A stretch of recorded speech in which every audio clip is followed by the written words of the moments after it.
আমার ছেলে খিলগাঁও থানার জয়েন্ট সেক্রেটারি ছিল এবং ও কম্পিউটার ইঞ্জিনিয়ার আর বিএসসি ইঞ্জিনিয়ারিং করতেছিল MIUB-তে।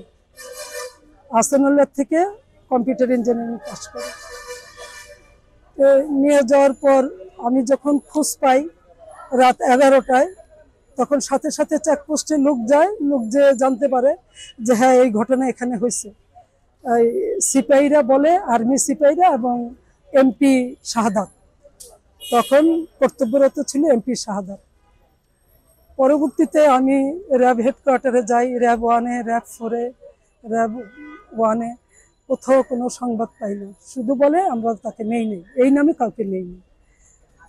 র্যাব হেডকোয়ার্টারে মাহমুদুল হাসানের সাথে দেখা করি, মাহমুদুল হাসান অস্বীকার করে। পরবর্তীতে বলে যে আমাদের নাম বলে অন্যরা উঠায় নিয়ে যায়, পরবর্তীতে দোষ হয় র্যাবের।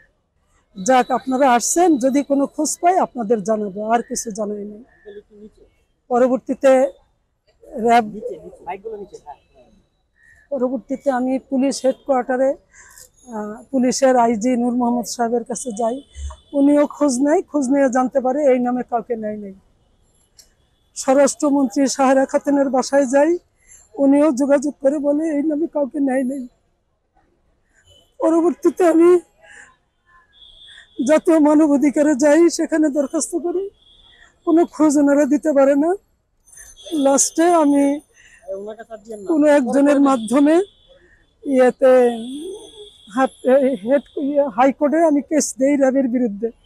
কেস দেওয়ার পরে 6 মাস কেস চলে, র্যাব অস্বীকার করে আমরা এই নামে কাউকে নেই। লাস্টে কেস খারিজ করে দেয়।